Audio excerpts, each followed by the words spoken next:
لا أقسم بيوم القيامة ولا أقسم بالنفس اللوامة أيحسب الإنسان أن لن نجمع عظامه بلى قادرين على أن نسوي بنانه. بسم الله الرحمن الرحيم. الحمد لله رب العالمين والصلاة والسلام على رسوله الكريم أما بعد فأعوذ بالله من الشيطان الرجيم. بسم الله الرحمن الرحيم. يا بني إنها إن تك مثقال حبة من خردل فتكن في صخرة أو في السماوات أو في الأرض يأتي بها الله إن الله لطيف خبير. يا بني أقم الصلاة وأمر بالمعروف وانهى عن المنكر واصبر على ما أصابك إن ذلك من عزم الأمور ولا تصعر خدك للناس ولا تمشي في الأرض مرحا إن الله لا يحب كل مختال فخور واقصد في مشيك واغضض من صوتك إن أنكر الأصوات لصوت الحمير. صدق اللہ العظیم. میری معزز مائیں اور بہنیں، اللہ تعالی ہم سب کے اس مل جل کر بیٹھنے کو قبول فرمائے. اولاً اللہ تعالی مجھے صحیح کہنے کی توفیق عطا فرمائے. جو کچھ کہا جائے سنا جائے ہم سب کو اس پر عامل بنا دے. اللہ کی رضا کا ذریعہ اس مجلس کو بنا دے. قرآن کریم کی چند آیت کریمہ میں نے آپ حضرات کے سامنے تلاوت کی. یہ آیت کریمہ سورہ لقمان کی آیت کریمہ ہے. حضرت لقمان علیہ السلام اللہ تعالیٰ کے بڑے نیک برگزیدہ بندے گزرے ہیں جن کو حکیم لقمان کہا جاتا ہے. حکیم کے ایک معنی تو ہوتے ہیں ڈاکٹر طبیب کے ہوتے ہیں، اور حکیم کے ایک معنی دانش مند عقل مند کے ہوتے ہیں.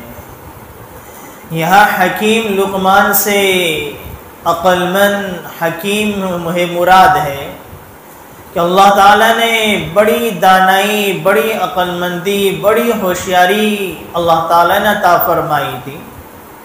چھوٹی چھوٹے جملوں میں ایسی بات کہے جاتے تھے جو معنی مطالب کے اعتبار سے، مقصود کے اعتبار سے بڑے جامع اور معنی ہوا کرتی تھی. اس لیے ان کو حکیم لقمان کہتے ہیں. اللہ تعالیٰ نے مستقل انہی کے نام پر قرآن کریم ایک سورت کو رکھی ہے. اس سورت میں حضرت لقمان علیہ السلام نے اپنے بیٹوں کو کچھ نصیحت فرمائی. حضرت لقمان نے اپنے بیٹوں کو نصیحت فرمائی، لیکن اللہ نے ان نصیحتوں کو اپنے پاک کلام میں نقل فرمایا، اور قیامت تک آنے والے ماں باپ کو بھی یہ حکم دے دیا کہ ہر ماں باپ بھی اپنی اولادوں کو ان باتوں کی نصیحت کیا کرے. ہر ماں باپ کے ذمہ ضروری ہے کہ حضرت لقمان علیہ السلام کی نصیحتوں کو یاد کرے، اپنی اولادوں کے زندگیوں میں، دل و دماغ میں ان نصیحتوں کو، ان باتوں کو بٹھانے کی کوشش کرے. سب سے پہلی نصیحت کا یا بنیا، اے میرے پیارے بیٹے، انہا ان تک مثقال حبۃ من خردل فتکن فی صخرہ او فی السماوات او فی الارض یأتی بها اللہ. اے میرے پیارے بیٹے، اگر تو نے رائی کے دانے کے برابر بھی تو نے کوئی عمل کیا، فتکن فی صخرہ، پہاڑوں کے غار میں چلا گیا، تجھے کوئی دیکھنے والا نہیں، اپنے گھر سے دور چلا گیا، اپنے رشتہ داروں سے دور چلا گیا، اپنے محلے سے دور چلا گیا، اپنے شہر سے دور چلا گیا، اپنے ملک سے دور چلا گیا، آس پاس اپنا کوئی نہیں، اکیلا ہے، وہ پہاڑوں کے غار میں ہے، یا او فی السماوات او فی الارض، یا آسمان کی فضاؤں میں چلا گیا، یا زمین کی تہ میں چلا گیا، اور تو نے رائی کے دانے کے برابر کوئی عمل کیا ہے، وہ اللہ تعالیٰ تیرے عمل کو تیرے سامنے لا کر رکھ دے گا. اے میرے بیٹے، ہر ماں باپ کے ذمہ ضروری ہے اپنی اولاد کے دل و دماغ میں اللہ کا دھیان، اللہ کا خوف پیدا کرے کہ میرا بیٹا یاد رکھنا، جب تو کوئی عمل کرے، کوئی گناہ کرے تو یہ نہ دیکھنا کہ میرے ماں باپ تو نہیں ہیں، میرے محلے والے تو نہیں ہیں، میرے دوست و احباب تو نہیں ہیں، میرے رشتہ دار تو نہیں ہیں، میرے متعلقین میں سے کوئی نہیں ہے، میں یہاں جو کچھ بھی کر لوں گا، عیاشی کر لوں گا، گناہ کر لوں گا، میرے کسی کو کوئی فرق نہیں پڑے گا، کسی کو کوئی علم نہیں ہوگا، میرے گھر والوں کو کچھ پتہ نہیں چلے گا، میری عزت وہی باقی رہے گی، میری شان وہی باقی رہے گی، لوگوں کے دلوں میں میری محبت وہی باقی رہے گی، وہی لوگ مجھے سلام کرتے رہیں گے۔ لیکن یہ دنیا کی زندگی بڑی مختصر سی ہے، تو لوگوں کی نگاہوں سے بچ سکتا ہے، لیکن اللہ کی نگاہ سے تو نہیں بچ سکتا۔ واللہ کیسا عالم الغیب ہے، للہ ما فی السماوات و ما فی الارض، آسمان کا مالک اللہ ہے، زمین کا مالک اللہ ہے، ان کے درمیان جتنی بکھری ہوئی چیزیں ہیں تمام کا وہ خالق بھی ہے، تمام کا وہ مالک بھی ہے، کل کائنات کا وہ بنانے والا ہے، وہ اپنی مخلوق کو پیدا کرنے والا ہے، صرف پیدا ہی نہیں کیا، اپنی مخلوق کی ہر حرکات و سکنات سے وہ واقف بھی ہے۔ کل کائنات اس اللہ تعالی کے سامنے کھلی ہوئی کتاب کی طرح ہے۔ وَأَسِرُّوا قَوْلَكُمْ أَوْ اجْهَرُوا بِهِ، تم آہستہ آہستہ بولو یا زور سے بولو، إِنَّهُ عَلِيمٌ بِذَاتِ الصُّدُورِ، واللہ تو سینوں کا بھید کو بھی جاننے والا ہے۔ إِن تُبْدُوا مَا فِي أَنفُسِكُمْ أَوْ تُخْفُوهُ يُحَاسِبْكُم بِهِ اللَّهُ، ایک بندہ وہ ہے یا ایک بندی وہ ہے جو اس کے دل و دماغ میں کوئی گناہ کا خیال آیا، گناہ کا ارادہ آیا، گناہ کی پلاننگ آئی، اپنی زبان سے اس کو شیئر کر دیا، میرا یہ ارادہ ہے، میں یہ کرنے والی ہوں، میں یہ کرنے والا ہوں، گناہ کی پلاننگ لوگوں کے سے شیئر کر رہے ہیں، اللہ اس پر بھی تمہارا محاسبہ کرنے پر قادر ہے۔ ایک بندہ وہ ہے، ایک بندی وہ ہے، رات کی تاریکی ہے، رات کا اندھیرا ہے، گھر کا اندھیرا، گھر میں چھوٹا سا کمرہ، اس کمرے کا اندھیرا، اس کمرے میں کمبل کے نیچے کمبل اوڑھ کر سو گئے، رات کا اندھیرا، مکان کا اندھیرا، کمرے کا اندھیرا، کمبل کا اندھیرا، ان تمام اندھیروں میں انسان دل و دماغ میں گناہ کے خیالات کا وجود دیتا ہے۔ مجھے کل صبح ہوگی، مجھے یہ گناہ کا کام کرنا ہے، مجھے چوری کرنا ہے، مجھے زنا کی راہ پر چلنا ہے، مجھے سود کی راہ پر چلنا ہے، مجھے فلاں چیز کرنا ہے، گناہ کے خیالات کا وجود دے رہا ہے، زبان سے اس کا اظہار نہیں کرتا۔ ان تبدوا ما فی انفسکم او تخفوہ یحاسبکم بہ اللہ، اللہ اس پر بھی محاسبہ تم پر کرنے پر قادر ہے۔ اللہ کے سامنے اللہ کی نظر سے کوئی چیز چھپ نہیں سکتی ہے۔ حدیث میں آتی ہے کہ رات کی تاریکی چھائی ہوئی ہے، گھنا سا جنگل ہے، بالکل گھنا جنگل ہے، اس گھنے جنگل میں سیاہ کالا پتھر ہے، رات کی سیاہی، جنگل کی سیاہی، پتھر کی سیاہی، ان تین سیاہی تاریکی میں ایک سیاہ باریک چھوٹی سی چیونٹی چلتی ہے۔ اس اللہ کا علم کیسا علم ہے، جس اللہ کو ہم نے بڑا کمزور سمجھ رکھا ہے، جس کی طاقتوں کو ہم نے بھلا دیا، جس کی صفاتوں کے تذکرے ہم نے چھوڑ دیے۔ ہم تو سمجھتے ہیں ہمارے پاس مال ہے، دولت ہے، خوبصورتی ہے، طاقت ہے، بڑا سا گھر ہے، ہماری شہرت، یہی سب کچھ ہمارے لیے کافی ہے، اپنی مرضی سے زندگیاں گزار رہے ہیں، اپنی من چاہی انسان زندگی گزار رہا ہے۔ میرا اللہ کیا چاہتا ہے، میرے اللہ کے تقاضے کیا ہے، اس کے احکامات کیا ہے، میرے نبی کے طریقے کیا ہے، میرے صبح شام کے اعمال کیا ہونے چاہیے۔ اللہ نے مجھے اسلام کی دولت سے نوازا، مجھے ایمان کی دولت سے نوازا، وہ اگر اللہ تعالیٰ چاہتا مجھے کسی کافر کے گھر پیدا کرتا، اس اللہ نے مجھے مسلمان کے گھر پیدا کیا۔ اس اللہ کی وحدانیت کا میں نے کلمہ پڑھا ہے، نبی کی رسالت کی گواہی دی ہے، ہمارے اعمال بھی اللہ کی رضا کے موافق ہونا چاہیے۔ ہم عمل کرتے وقت اس بات کا خیال رکھیں میرا اللہ مجھے دیکھ رہا ہے، وہ اللہ کیسی طاقت والا، کیسا علم والا۔ رات کی تاریکی، رات کی تاریکی، جنگل کی تاریکی، سیاہ کالا پتھر، اس سیاہ کالا پتھر پہ سیاہ چیونٹی چلتی ہے۔ اس اللہ کا یہ دعویٰ نہیں، وہ اللہ تین اندھیروں میں سیاہ کالی چیونٹی کو دیکھتا ہے، اس سیاہ کالی چیونٹی کے چھوٹے سے پیر سے ہلکی باریک سی جو کالے پتھر پر لکیر بنتی چلی جاتی ہے، اللہ تو اس کو بھی دیکھنے والا ہے۔ تو یا بنیا، اے میرے پیارے بیٹے، اگر تو نے رائی کے دانے کے برابر بھی کوئی عمل کیا ہوگا، یأتی بہ اللہ، وہ اللہ کی نظر سے چھپ نہیں سکتا، تیری زندگی میں ایک دن ایسا ضرور آئے گا، قیامت کا دن طاری ہوگا، اولین آخرین کا اجتماع ہوگا، آدم علیہ السلام سے لے کر آخری نبی تک ہر موجود ہوں گے۔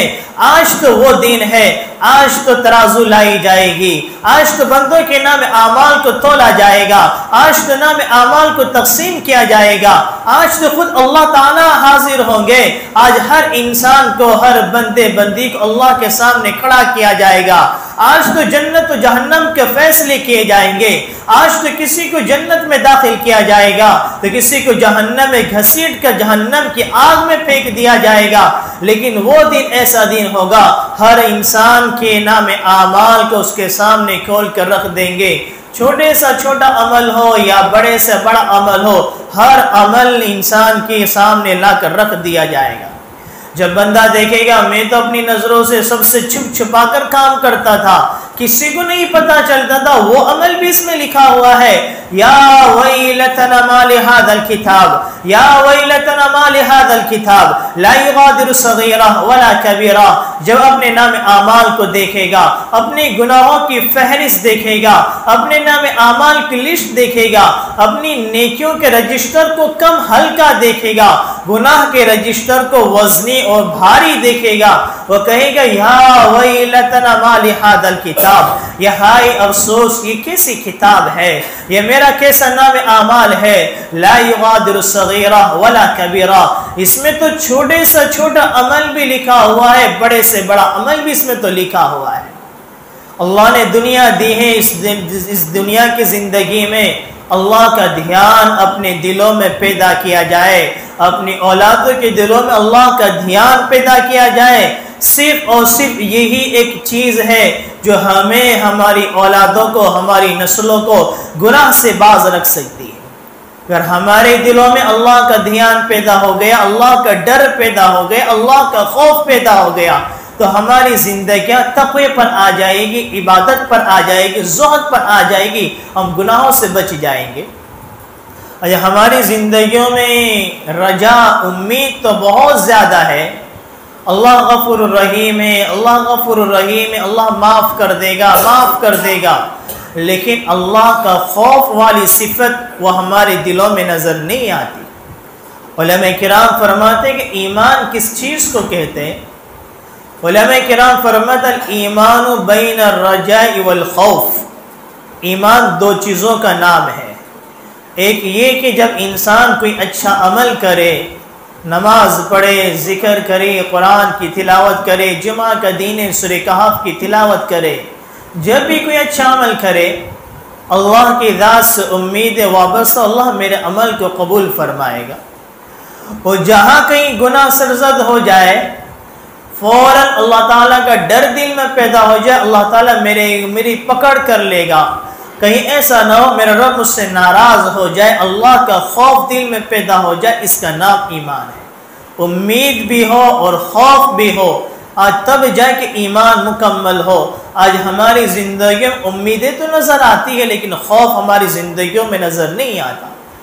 شیطان نے ہمارے دلوں میں اتنا مطمئن بنا دیا ہے، ہم گناہ پہ گناہ کرتے چلے جاتے ہیں، بے حیائی ہمارے معاشرے میں بڑھتی چلی جا رہی ہے، اور پھر بھی بڑے مطمئن ہیں کہ ہم جمعہ کے دن جمعہ کی نماز تو پڑھتے ہیں، ہم رمضان کے روزے رکھتے ہیں، بس یہ عمل ہمیں جنت میں لے جانے کے لیے کافی ہے۔ صحابہ کرام کی زندگیوں کو دیکھے، حضرت ماں عائشہ رضی اللہ تعالیٰ عنہا، ام المؤمنین، مسلمانوں کی ماں، ہمارے نبی کریم صلی اللہ علیہ وسلم کی لگتے، ہمارے نبی کریم صلی اللہ علیہ وسلم کی محبوب بیوی، بڑی چہیتی بیوی، اور کئی حدیثیں ماں عائشہ سے منقول ہے۔ اس امت کی بہت بڑی عالمہ، فقیہہ، بڑے بڑے صحابہ کرام علم کے لیے ان کی طرف رجوع کرتے، جب کسی مسئلے میں اٹک جاتے ماں عائشہ کی طرف رجوع فرماتے۔ پوری زندگی ہمارے نبی کا بڑا ساتھ دینے والی 10 آیت کریمہ اللہ تعالیٰ نے سورہ نور کی ماں عائشہ کی شان میں اتاری۔ اتنا اونچا مقام ہمارے نبی کی زوج محترمہ، لیکن جب موت کا وقت آیا تو زار و قطار رو رہی ہے، زار و قطار رو رہی ہے۔ کیا وجہ ہے؟ ایک صحابی نے تسلی دی، آپ تو اللہ کے نبی کی، اللہ کے لگتے جگر، اللہ کے لگتے جگر، اللہ کے مخصوص نبی، محبوب نبی کی بیوی ہے۔ آپ کے صدقے میں اس امت کو تیمم کی دولت ملی۔ اللہ نے قرآن کریم میں آپ کی فضیلت میں آیت کریمہ نازل فرمائی، لیکن اللہ کے سامنے کھڑا ہونا ہے، موت کا آخری وقت ہے۔ ماں عائشہ ام المؤمنین، مسلمانوں کی ماں، زار و قطار رو رہی ہے کہ اے کاش کہ میں نسیہ منسیہ ہوتی، اے کاش کہ میرا وجود ہی نہ ہوتا۔ اللہ کے سامنے کھڑے ہونے کا کیسا ڈر ان کے دلوں میں تھا۔ آج وہی خوف، وہی ڈر، وہی چیزیں آج ہماری دلوں میں، ہماری اولادوں کے دلوں میں ہمیں نظر نہیں آتی۔ اللہ نے ایمان دیا ہے، اسلام دیا ہے، مسلمان بنایا ہے، اللہ سے ڈر کر زندگی گزارنے والے بنے، اپنی اولادوں کے دلوں میں اللہ کا خوف، اللہ کا ڈر پیدا کر دے۔ علماء کرام فرماتے ہیں انسان کا دل اللہ نے ایسا بنایا ہے، اس دل میں یا تو خالق کا خوف ہوگا یا مخلوق کا خوف ہوگا۔ اس دل میں یا تو خالق کا ڈر ہوگا یا مخلوق کا ڈر ہوگا۔ اگر اس کے دل میں خالق کا ڈر نہیں ہے، خالق کا خوف نہیں ہے، اللہ اس کے دل میں مخلوق کے ڈر کو ڈال دیں گے۔ اگر کسی انسان کے دل میں خالق کا ڈر ہے، پھر اس کے دل میں مخلوق کا ڈر نہیں آئے گا، بلکہ اس کے ڈر کو اللہ مخلوق کے دلوں پر چھا جائے گا۔ آج مسلمانوں کے حالات کو دیکھا جائے، مسلمانوں کی زندگیوں کو دیکھا جائے، اس کی وجہ یہ کہ مسلمان ڈر ڈر کے زندگیاں گزار رہے ہیں، دوسروں کے خوف ہمارے دلوں پر طاری ہیں۔ اس کی وجہ بھی یہی ہے کہ آج ہمارے دل میں خالق کا ڈر نہیں، جس کی بنا مخلوق کا ڈر ہمارے دلوں پر سوار ہے۔ حضرت لقمان اپنے اولاد کو نصیحت فرما رہے، یا بنیا، اے میرے پیارے بیٹے، کہ اگر تو نے رائی کے دانے کے برابر کوئی عمل کیا ہوگا، پہاڑ کی غار میں چلا گیا، آسمان کی فضا میں چلا گیا، زمین کے اندر چلا گیا، اللہ اس کو بھی تیرے سامنے لا کر رکھ دے گا۔ ان اللہ لطیف خبیر، اللہ تو باریک سے باریک چیزوں سے بھی باخبر ہے۔ آگے فرمائے، یا بنی اقم الصلاۃ، یا بنی اقم الصلاۃ وامر بالمعروف ونہی عن المنکر، اے میرے پیارے بیٹے نماز قائم کرتے رہنا۔ اللہ تعالیٰ نے عبادتوں کو دیکھا جائے تو عبادت اسلام کے ارکان 5 چیزوں پر ہے، ہر بڑا چھوٹا جانتا ہے۔ 5 چیزیں اسلام کی بنیاد ہے، کلمہ توحید، نماز، روزہ، زکوٰۃ، حج۔ حج کی عبادت ایک ایسی عبادت ہے جو زندگی میں ایک مرتبہ ادا کی جاتی، اور وہ بھی مخصوص طبقہ جس کے پاس مال و دولت ہو۔ رمضان کے روزے سال میں 1 مرتبہ، زکوٰۃ سال میں 1 مرتبہ، وہ بھی مال و دولت والے پر۔ لیکن یہ ایک عبادت، نماز ایک ایسی عبادت ہے جو اللہ تعالیٰ اپنے بندوں سے روزانہ اس کا مطالبہ چاہتا ہے کہ میرے بندے روزانہ میرے سامنے پابندی سے جھکتے رہے۔ دین میں اللہ نے 5 نمازوں کو رکھی، جب صبح کی نماز بندہ پڑھتا ہے تو اللہ تعالیٰ اس کی صبح کی نماز کی برکت سے اللہ اس کے رزق میں برکت عطا فرماتے ہیں۔ صبح کی نماز کے بعد رزق کو تقسیم کیا جاتا ہے۔ جس گھرانے میں بڑے چھوٹے مرد عورت ساری صبح کی نماز میں سوئے پڑے ہوئے ہو، پھر ہم یہ چاہیں کہ ہمارے گھر کے اخراجات پورے ہوتے چلے جائے، ہمارے رزق میں برکت ہوتی چلی جائے، ہماری دکان بڑھتی چلی جائے، میں قرضے سے باہر آ جاؤں، یہ کبھی ہونے والا نہیں۔ اگر ہم اپنے رزق میں برکتوں کو چاہتے ہیں، اگر ہم یہ چاہیں میں قرض سے باہر آ جاؤں، میرے رزق میں برکت ہو جائے، تو ہمیں نمازوں کی پابندی کرنی ہوگی۔ صبح کی نماز بندے کے رزق میں برکتوں کو لاتی۔ اللہ نے دین میں 5 نمازوں کو رکھا ہے۔ شریعت کا نظام بھی ہم دیکھیں کہ اللہ اگر شریعت چاہتی تو ایک ہی وقت میں 5 نمازوں کا حکم دے دیتی کہ دین کے شروع میں 5 نمازوں کو پڑھ لو، پورا دن چھٹی، یا رات میں 5 نمازوں کو پڑھ لو اور پورے دن پڑھنے کی ضرورت نہیں۔ اللہ نے 5 نمازوں کو رکھا ہے، الگ الگ اس کے وقت کو متعین فرمایا ہے۔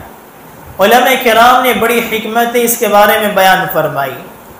ایک حکمت تو یہ ہے، اس کا ایک جواب تو یہ ہے یہ امت اللہ کے حبیب علیہ السلام کی امت ہے. اللہ کو اس امت سے بڑی محبت ہے. جب بندہ کسی سے محبت کرتا ہے تو وہ یہ چاہتا ہے کہ سامنے والا میری نظروں کے سامنے رہے، وہ میری نظروں سے اوجھل نہ ہو. اگر نظروں سے اوجھل ہو بھی جائے پھر وہ چاہتے کہ جلدی سے میرے سامنے آ جائے. ماؤں کو اپنی اولاد سے محبت ہوتی ہے. مائیں چاہتی کہ ہمارے بچے، میری اولادیں میری نظروں کے سامنے رہے. اگر وہ ضرورت کے وقت کبھی اسکول جا رہا ہے، مدرسے جا رہا ہے، وہ ماں منتظر رہتی ہے کہ کب اس کا وقت ہو، چھٹی ہو اور بچہ پھر میرے گھر میں میری نظروں کے سامنے آئے. ماں یہ چاہتی کہ میری اولاد میری نظروں کے سامنے رہے، مجھے دیکھتی رہے. اللہ کو یہ امت سے بڑی محبت ہے. اللہ بھی یہ چاہتا ہے یہ میرے حبیب کی امت ہے، یہ بار بار میرے دربار میں آتی رہے. کبھی قیام کی حالت میں، کبھی رکوع کی حالت میں، کبھی سجدے کی حالت میں، کبھی میری ثنا کرتے ہوئے، کبھی قرآن کی تلاوت کرتے ہوئے، کبھی میرے نبی پر درود شریف پڑھتے ہوئے، کبھی ذکر و اذکار کرتے ہوئے، کبھی صلاۃ استغفار کرتے ہوئے، تو کبھی صلاۃ توبہ پڑھتے ہوئے 5 نمازوں کے وقت میں میرے سامنے آ جائے. اس وجہ سے اللہ تعالیٰ نے 5 نمازوں کے اوقات کو الگ الگ متعین فرمایا. دوسری حکمت یہ ہے، یہ 5 نمازیں زندگی کے 5 دور کے ساتھ مشابہت رکھتی ہے. انسان کی زندگی کا ایک دور، جب انسان دنیا میں آتا ہے چھوٹا سا کمزور سا بچہ ہوتا ہے، اس کے بعد اس کے جسم میں جوانی آتی ہے، طاقت آتی ہے. پھر جوانی کے بعد اس کا ایک دور آتا ہے جس کو ادھیر عمر کہا جاتا ہے، جو 40 سال سے شروع ہوتا ہے. پھر چوتھا دور زندگی کا آتا ہے جس کو بڑھاپا طاری ہو جاتا ہے. پھر اس کے بعد ایک دور آتا ہے اس کی آنکھیں بند ہو جاتی، اس پر موت طاری ہو جاتی. علماء کرام فرماتے ہیں یہ 5 نمازیں انسان کی زندگی کے 5 دور سے مشابہت رکھتی. جیسے بچہ دنیا میں پیدا ہوتا ہے اس کی زندگی کی شروعات کا حصہ ہوتا ہے. صبح کی نماز انسان کے بچپن کی مشابہت رکھتی ہے. اسی وجہ سے ہمارے نبی نے فرمایا مروا اولادکم بالصلاۃ اذا بلغ 7 سنین، اپنی اولاد کو نماز کا حکم کرو جب وہ 7 سال کی ہو جائے. واضربوہم علیہا اذا بلغ 10 سنین، اور اگر 10 سال کی عمر میں نمازوں کو چھوڑ دے تو ان کی پٹائی کی جائے. اگر مائیں نماز پڑھنے والی ہوگی تو اپنی اولاد کو بھی نماز پر کھڑا کرنے والی ہوگی. بلکہ جب مائیں گھر میں مصلی بچھاتی ہیں، نمازیں پڑھتی ہیں، تو گھر کے جو چھوٹے چھوٹے بچے ہوتے ہیں انہیں تو پتہ بھی نہیں ہوتا ہے کہ نماز کسے کہتے ہیں، رکوع کسے کہتے ہیں، قیام کسے کہتے ہیں. وہ بھی اپنی ماں کو دیکھے دیکھے مصلی نکالتے ہیں. چھوٹی سی بچی رومالی نکالتی ہے، بچہ ہے ٹوپی پہنتا ہے، وہ بھی ماں کی نقالی کرنا شروع کر دیتا ہے. جب بچپن سے ماں کی نقالی کر رہا ہے، جب سمجھدار ہوتا ہے تو وہ بھی نمازی بن جاتا ہے. اگر آج ہماری اولادیں نماز سے دور ہیں، مسجدوں سے دور ہے، نمازوں سے دور ہے، تو اس کا گناہ بھی صرف ان کی اپنی اولاد کی ذات تک محدود نہیں، بلکہ ان کی بے نمازی کا گناہ بھی ماں باپ کے ذمہ لکھا جائے گا. ان کو بے نمازی بنانے والے گھر کا ماحول ہے. یہی ماں باپ ہیں جو بے نمازی تھے تو ان کی اولادیں بھی بے نمازی بنی. شیخ سعدی رحمۃ اللہ علیہ بہت بڑے اللہ والے گزرے ہیں. بڑی بڑی کتابیں ان فارسی زبان میں انہوں نے لکھی ہے. آج بھی ان کی کتابیں مدارس میں عالم کلاس کے درجوں میں پڑھائی جاتی ہے. ان کے حالات میں لکھا ہے بالکل چھوٹے سے بچے تھے، بالکل چھوٹے بچے. وہ فرماتے کہ میں ایک رات میرے والد کے ساتھ پوری رات مسجد میں رہا، پوری رات میں نے نماز میں گزار دی، اور صبح تک نماز میں ہم پڑھتے رہے، نماز میں ہم گزارتے رہے. لیکن ہمارے اطراف میں ایک جماعت تھی جو پوری رات سو رہی. تو میں نے اپنے والد سے کہ اس جماعت میں سے کوئی ایک شخص بھی نہیں اٹھا جو 2-4 رکعت نماز پڑھ لیتا. ان کے والد نے فوراً پر تنبیہ کی کہ بیٹا یہ جملہ تو نے بہت غلط کہا، ایسے زبان سے ایسے جملے نہیں نکالا کرتے. اگر تو بھی پوری رات سو رہتا، عبادت نہ کرتا تو اس سے بہتر تھا. مجھے اس واقعے سے یہ بتانا، شیخ سعدی رحمۃ اللہ بھی چھوٹے بچے ہیں لیکن ان کے والد نمازی ہیں، تو اپنے والد کے ساتھ پوری رات نماز میں اللہ تعالیٰ کے سامنے گزار دی. آج 5 وقت کی نمازیں بھی پڑھنا ہمارے لیے دشوار ہو جاتا ہے.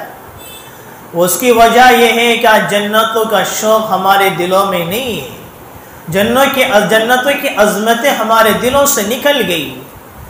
میں ایک مثال دیا کرتا ہوں، اگر ہمیں کوئی شخص یہ کہہ دے، ایک بڑی جماعت کو گواہ بھی بنا لے، دستاویز بھی بن جائے، وکیل کے معرفت کاغذات بھی تیار ہو جائے، اور ہم سے یہ کہا جائے، ایک شخص یہ کہے کہ میں اکیلا ہوں اور میرا 5 کروڑ کا بنگلہ ہے، تو میری صرف 5 سال مجھے یہاں پر رہنا ہے، 5 سال کے بعد میں ہندوستان چھوڑ کے چلا جاؤں گا، صرف 5 سال تم میری خدمت کر لو، صبح سے شام تک، رات تک میرے پاس ہی رہنا، رات میں سونے کے لیے چلے جانا ہے، اور صبح سے رات تک میری خدمت کرنا ہے، صرف 5 سال خدمت کرنا ہے، اس کا بدلہ یہ کہ میرا 5 کروڑ کا بنگلہ میں تمہیں دے دوں گا۔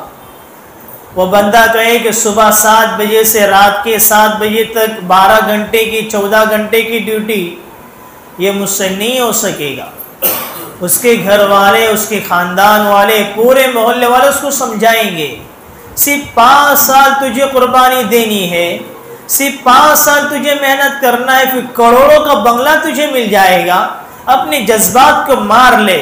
آدمی دنیا کا مال نظر آتا ہے، دنیا کی زمینیں نظر آتی ہے، دنیا کے مکان نظر آتے ہیں، دنیا کے سونے چاندی نظر آتے ہیں، تو انسان اپنی دنیا کی راحتوں کو چھوڑ دیتا ہے، دنیا کی تکلیفوں کو برداشت کر لیتا ہے۔ تھوڑی تکلیف میں جھیل لوں گا، میرا چھوٹا سا مکان بڑے سے مکان میں تبدیل ہو جائے گا، میری چھوٹی گاڑی بڑی سی گاڑی میں تبدیل ہو جائے گی، میرا چھوٹا سا بینک بیلنس بڑے سے بینک بیلنس میں تبدیل ہو جائے گا۔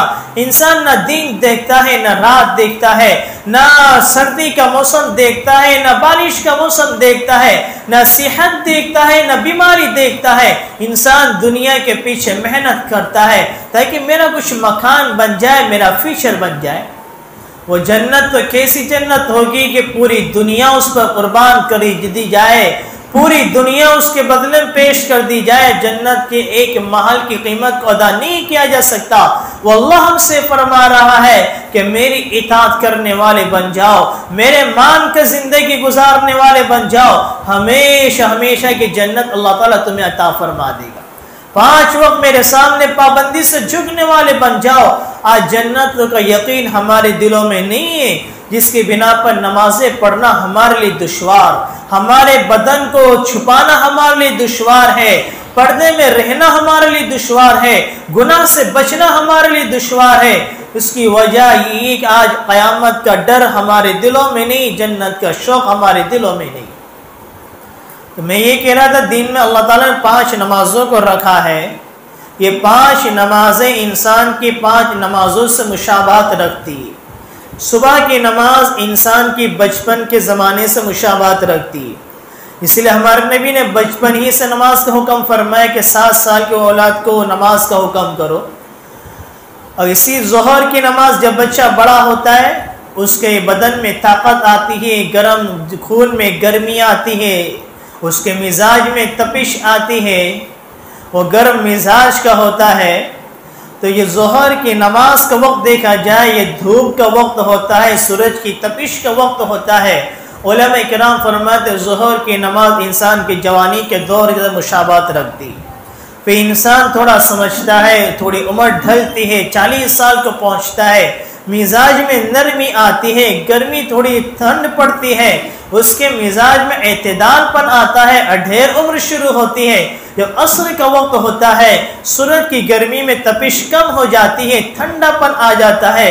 عصر کی نماز انسان کی ادھیر عمر کی مشابہت رکھتی۔ جب مغرب کا وقت ہوتا ہے، سورج غروب ہو جاتا ہے، پورے افق پر سیاہی تاریکی چھا جاتی ہے، ستارے چمکتے ہوئے نظر آتے ہیں، کچھ اندھیرا کچھ روشنی سی باقی رہتی ہے۔ جب انسان بڑھاپے کے عالم میں آتا ہے، اس کی ٹانگیں کمزور ہو جاتی ہیں، اس کی ٹانگیں لڑکھڑانے لگتی ہیں، زبان کپ کپانے لگتی ہیں، نگاہیں کمزور ہو جاتی ہیں، انسان کے کانوں کی سماعت کمزور ہو جاتی ہے، طاقتور جسم کمزور جسم میں تبدیل ہو جاتا ہے۔ وہ بڑھاپا اس کی زندگی کے آخری دور ہوتا ہے، جیسے مغرب یہ دین کا آخری حصہ ہوتا ہے، مغرب کا وقت آخری حصہ ہوتا ہے، بڑھاپا انسان کی زندگی کا آخری حصہ ہوتا ہے۔ مغرب کی نماز انسان کی بڑھاپے کی مشابہت رکھتی ہے۔ جب عشاء کی نماز کا وقت ہوتا ہے، پورے افق پر سیاہی چھا جاتی ہے، پورے آسمان پر تاریکی اندھیرا چھا جاتا ہے۔ جب انسان پر موت طاری ہوتی ہے، اس کی آنکھیں بند ہو جاتی ہے، پوری دنیا اس کے لیے سیاہی تاریکی میں اندھیرے میں تبدیل ہو جاتی ہے۔ علماء کرام فرماتے ہیں صبح کی نماز انسان کے بچپن کے مشابہت رکھتی ہے، ظہر کی نماز انسان کی جوانی کی مشابہت رکھتی ہے، عصر کی نماز انسان کے اڈھیر عمر کی مشابہت رکھتی ہے، مغرب کی نماز انسان کے بڑھاپے کی مشابہت رکھتی ہے، اور عشاء کی نماز انسان کی موت کے وقت کی مشابہت رکھتی ہے۔ جو بندہ جو ماں باپ اپنی اولاد کو 7 سال کی عمر سے نماز کے لیے کھڑا کر دے، نمازوں کا پابند بنا دے، اللہ صبح کی نماز کی برکت سے اس بچے کے صبح کے اس بچے کے بچپن کا دور بھی خوبصورت بنا دے گا۔ ظہر کی نماز کی برکت سے جوانی کا دور بھی پاک دامنی کے ساتھ گزرے گا۔ عصر کی نماز کی برکت سے اڈھیر عمر کا جوانی کا ادھیر عمر کا دور بھی بڑا خوبصورت گزرے گا۔ مغرب کی نماز کی برکت سے اللہ بڑھاپا ایسا دے گا، یہ میرا وہ بندہ ہے 7 سال کی عمر میں میرے پابندی سے میرے در پر آتا ہے، کبھی رکوع کرتا ہے، کبھی سجدہ کرتا ہے، پابندی سے میرے سامنے جھکتا رہا۔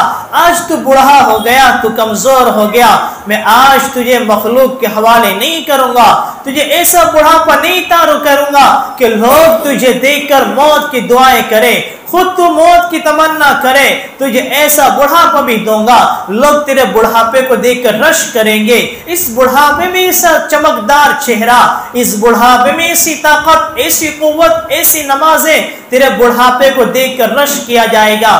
مغرب کی نماز تیرے بڑھاپے کے مشابہ، عشاء کی نماز تیری موت کے وقت کا مشابہ، اور جب موت کا وقت طاری ہوگا تیرے زبان پر کلمہ جاری ہوگا، یا ایتھا النفس المطمئنہ، تو نے نفس کو مطمئنہ بنا دیا تھا، ارجعی الی ربک راضیۃ مرضیہ کا پروانہ تجھے سنایا جائے گا، فادخلی فی عبادی وادخلی جنتی، میرے بندوں میں شامل ہو جا، میری جنت میں داخل ہو جا۔ تو میرا بندہ تھا، تو نے دنیا میں رہ کر اپنے نفس کی حفاظت کی، اپنی ذات کی حفاظت کی، گناہ سے بچتا رہا، اپنے جسم کو پردے میں رکھا، بے حیائی کے مظاہرے سے اپنے آپ کو تم بچاتی رہی، تو میری بندی پاک باز بن کے زندگی گزارتی رہی۔ ارجعی الی ربک راضیۃ مرضیہ، اے میری بندی تو دنیا کی تکلیفوں کو برداشت کرتی رہی، دنیا کی مصیبتوں کو جھیلتی رہی، لیکن میرے احکامات کے مطابق زندگی گزارتی رہی۔ آج میں تجھ سے راضی، تو مجھ سے راضی، میری جنت میں داخل ہو جا۔ تو یہ نصیحت لقمان اپنے اولاد کو فرما رہے، یا بنی اقم الصلاۃ، اپنے آپ کو بھی نماز کے لیے کھڑا کرنا ہے، اپنی اولاد کو بھی نماز پر کھڑا کرنا ہے۔ رابعہ بصریہ رحمۃ اللہ علیہ بڑی نیک خاتون گزری ہے، اسی امت میں ایک بڑی نیک خاتون گزری ہے، بڑی عابدہ زاہدہ۔ جوانی کے عالم میں شوہر کا انتقال ہو گیا، جوانی کے عالم میں، لیکن اس جوانی کے دور کو اپنی اللہ کی عبادت میں، نمازوں میں ایسا لگایا کہ وقت کی عابدہ زاہدہ پرہیزگار بن گئی۔ ان کے حالات میں کتابوں میں لکھا ہے، عورت ذات ہے کانت تصلی 1000 رکعات فی اليوم واللیلہ، دن اور رات میں 1000 رکعت نفل نماز پڑھا کرتی تھی۔ عورت ذات ہے فرض نمازوں کے علاوہ گھر کے کام کاج کے علاوہ 1000 رکعت نفل نماز پڑھا کرتی تھی، اور ان کے حالات میں لکھا ہے کہ اتنی نماز پڑھنے کے بعد وہ اپنے آپ کو بڑی پرہیزگار، بڑی نیک لوگوں کے سامنے اظہار نہیں کرتی تھی کہ میں تو بڑی نیک، میرے جیسے میرے خاندان میں کوئی نہیں، میرے جیسا میرے معاشرے میں، میرے محلے میں، میرے مقابل میں کوئی نہیں، سب سے بڑی عابدہ میں، سب سے بڑی متقی پرہیزگار میں، سب سے زیادہ عبادت میں بڑی ہوئی ہوں۔ اپنی عبادت پر نظر نہیں تھی، 1000 رکعت نفل نماز پڑھتی تھی۔ اس کے بعد اللہ تعالیٰ سے دعا فرماتی، اللہ تعالیٰ سے کہتی اللہ میں نے یہ نماز اس لیے نہیں پڑھی کہ تو ان نمازوں کے ذریعے میرے نام اعمال کو نیکیوں سے بھر دے، بلکہ میں نے نمازیں اس لیے پڑھی کہ یہ میرے نمازوں کا تحفہ تم میرے نبی کے سامنے پیش فرما دے۔ میرے نبی نے بھی بڑی قربانیاں دی ہیں، آپ علیہ السلام پورے دن اللہ کے بندوں کو اللہ کی طرف بلاتے ہیں۔ جو لوگ جہنم کے راستے پر چل رہے ہیں ان کو ہٹا ہٹا کر جنت کے راستے پر چلانے کی کوشش کر رہے ہیں، کفر کی راہ پر چلنے والوں کو اسلام کی راہ پر چلانے کی کوشش کرتے ہیں، شرک کی راہ پر چلنے والوں کو توحید کی راہ پر چلانے کی کوشش کرتے ہیں۔ اللہ کے بندوں کو پورا دن دعوت و تبلیغ کی محنتیں کر رہے ہیں، اللہ کے بندوں کو پکڑ پکڑ کر جنت کی راہ پر چلانے کی کوشش کر رہے ہیں۔ جب رات کا وقت آتا ہے، کتابوں میں لکھا ہے کہ ہمارے نبی کی نماز کیسی ہوتی، مالا بدھ میں لکھا ہوا ہے، فارسی زبان کی کتاب، اس میں یہ بات لکھی ہوئی ہے کہ آپ علیہ السلام تہجد میں کھڑے ہوتے تو پہلی رکعت میں سورہ بقرہ 2.5 پارے کی، دوسری رکعت میں سورہ آل عمران، تیسری میں سورہ نساء، چوتھی رکعت میں سورہ مائدہ، 4 رکعت میں 4 سورت پڑھتے، 6.25 پارے ہوتے۔ ہم نے سنا ہے ہمارے نبی رات کی نمازیں اتنی لمبی ہوتی کہ ہمارے نبی کے پیر مبارک ورم ہو جاتے، سوج جایا کرتے تھے۔ ہمارے نبی کو اتنی لمبی نمازیں پڑھنے کی کیا ضرورت تھی؟ آپ تو بخشے بخشائے تھے، آپ کے صدقے میں اللہ تعالیٰ نے جنت کو سجایا تھا۔ ہمارے اور آپ کے لیے آپ علیہ السلام اتنی مشقت اٹھا رہے ہیں تاکہ قیامت تک آنے والا میرا امتی، اللہ کا بندہ، اللہ کی بندی، 5 وقت نمازی کی پابندی کرنے والی تو بن جائے میرے اس عمل کو دیکھ کر۔ تو یہ 4 سورت 4 نماز میں پڑھتے، 6.25 پارے۔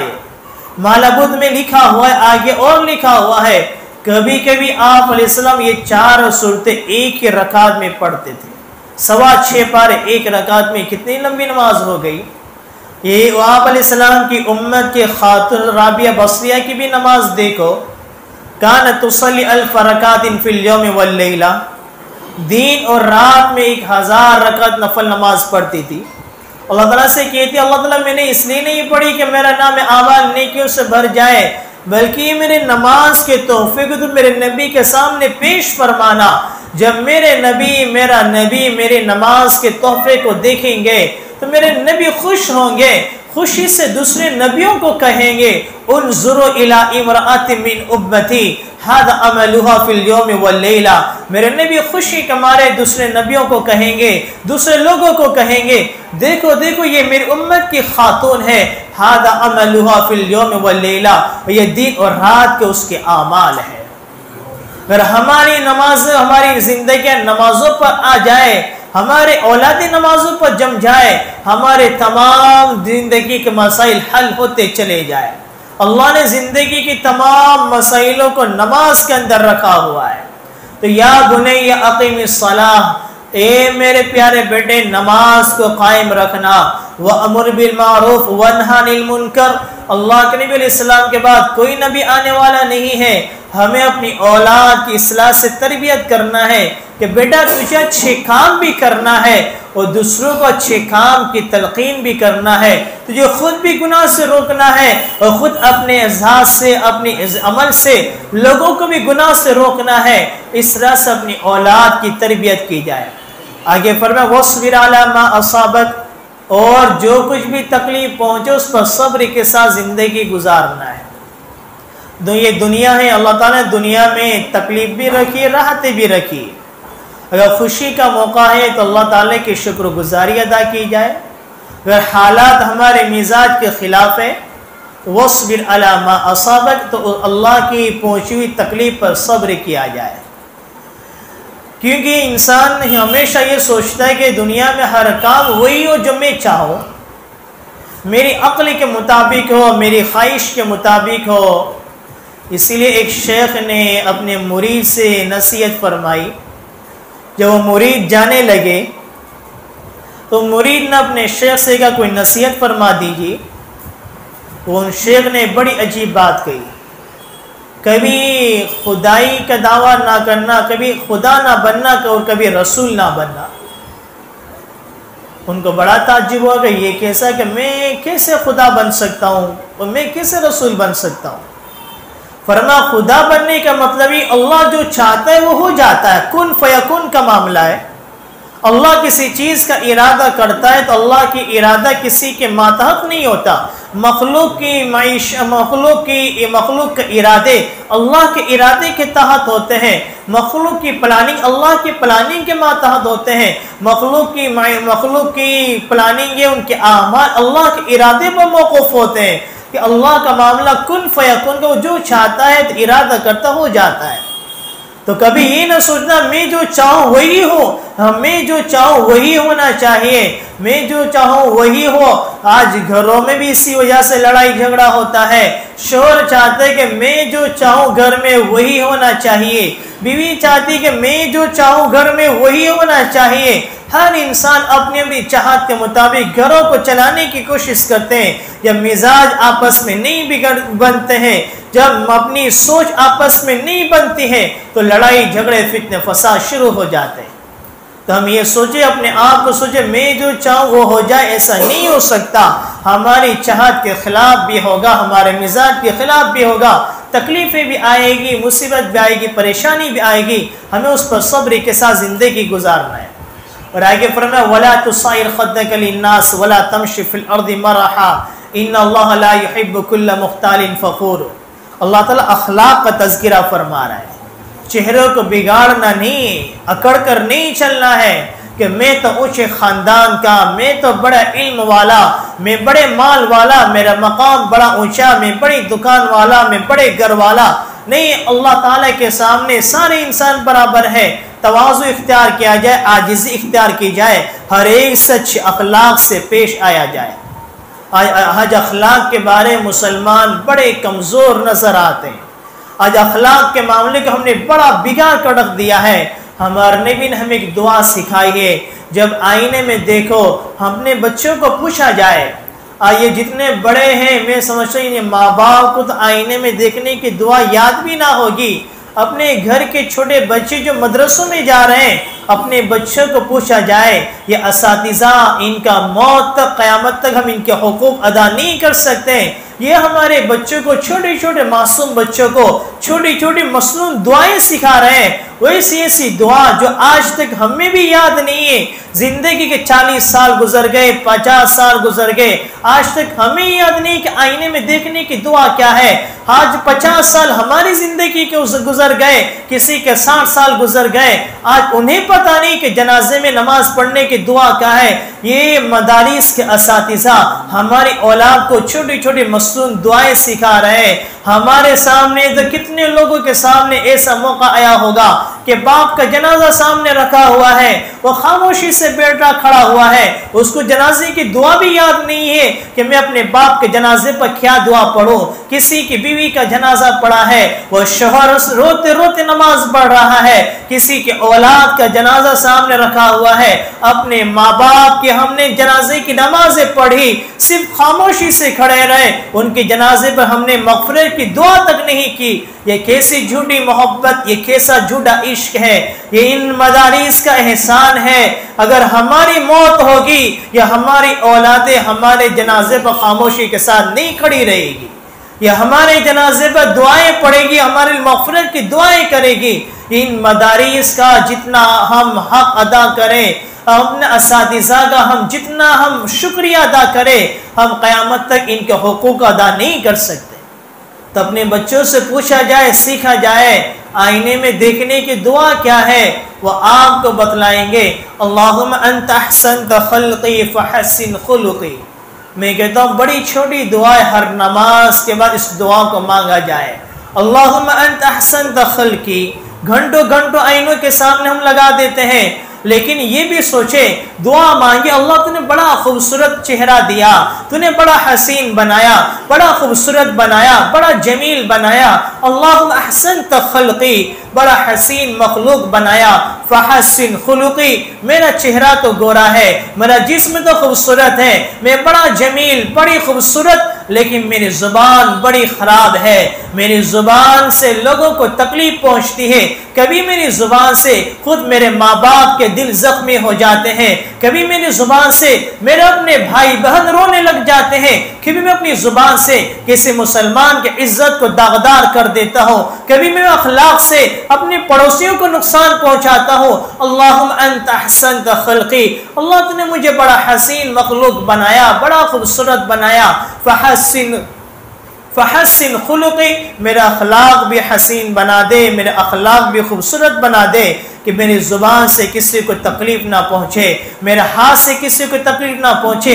اچھے اخلاق کا مظاہرہ میں کرنے والا بنو. ایک حدیث کے کہ اپنی بات کو ختم کرو. ایک مرتبہ نبی کریم صلی اللہ علیہ وسلم بیت اللہ کے سامنے تھے. آپ علیہ السلام نے بیت اللہ کو خطاب فرمایا، یا بیت اللہ ما اطیبک ما اعظمک ما حرمتک. اے بیت اللہ تو بڑی شان والا، بڑی حرمت والا، بڑی عزت والا، بڑے اونچے مقام والا. ہر مسلمان کے دل میں بیت اللہ کی محبت ہوتی ہے. اور انسان شرابی کبابی کیوں نہ ہو، لیکن اگر اس کے سامنے بیت اللہ کی برائی کی جائے، گالی گلوچ کیا جائے، اور شرابی بھی انسان برداشت نہیں کرے گا. اگر بیت اللہ کو کوئی توڑنے کی کوشش کرے، پوری دنیا کے مسلمان کھڑے ہو جائیں گے کہ بیت اللہ کو منہدم کرنے کی کوشش کی جا رہی ہے. آپ علیہ السلام بیت اللہ کے سامنے کھڑے. آپ نے ایک حدیث سنی ہوگی، مشہور روایت ہے، لا تقوم الساعة حتى يقال في الارض اللہ اللہ. جب تک روئے زمین پر ایک اللہ اللہ کہنے والا باقی رہے گا، قیامت طاری نہیں ہوگی. آپ نے کہیں یہ نہیں سنا ہوگا جب تک بیت اللہ کے در و دیوار باقی رہے گی تب تک قیامت طاری نہ ہوگی. ایک اللہ اللہ کہنے والا باقی رہے گا. بیت اللہ کی شان بھی اپنی جگہ، اس کا مقام بھی اپنی جگہ، لیکن کہنے کا منشا یہ ہے مسلمان کا مقام اللہ کے نزدیک بیت اللہ سے بھی بڑا ہوا ہے. ہمارے نبی نے بیت اللہ کو خطاب فرمایا، یا بیت اللہ ما اطیبک ما اعظمک ما حرمتک. بڑی شان والا، بڑی حرمت والا، بڑی عزت والا، بڑے اونچے مقام والا. آگے فرمایا المؤمن اعظم حرمتک، لیکن مومن کی شان تجھ سے بھی زیادہ ہے، مومن کی عزت تجھ سے بھی بڑی ہوئی ہے، مومن کا مقام تجھ سے بھی بڑا ہوا ہے. کسی مومن کو گالی گلوچ کرنا بیت اللہ کو گالی گلوچ کرنے سے بڑا گناہ ہے. کسی مسلمان کے دل کو توڑنا، ماں باپ کے دلوں کو توڑنا، کسی مسلمان کی عزت کو داغدار کرنا بیت اللہ کی در و دیوار کو توڑنے سے بڑا گناہ ہے. جہاں مسلمان ہیں، جہاں عبادت میں اپنے آپ کو آگے آگے بڑھاتے ہیں، وہیں اپنی اخلاق کی اصلاح کی بھی فکر کریں. میرا اخلاق اچھے ہو. اپنی اولاد کے اچھے اخلاق کی فکر کرے کہ میری اولاد کے اخلاق اچھے ہو، وہ اچھی طرح سے گفتگو کرنے والی بنے، ان کی زبان سے اچھے جملے نکلے. اگر ماں باپ کی زبان سے گالی گلوچ کے الفاظ نکلیں گے، ان کی اولادوں کی زبان میں بھی گالی گلوچ کے الفاظ جاری ہوں گے. اگر ماں باپ اچھی طرح اخلاق کا مظاہرہ کریں گے، ان کی اولاد بھی اچھے اخلاق کا مظاہرہ کرے گی.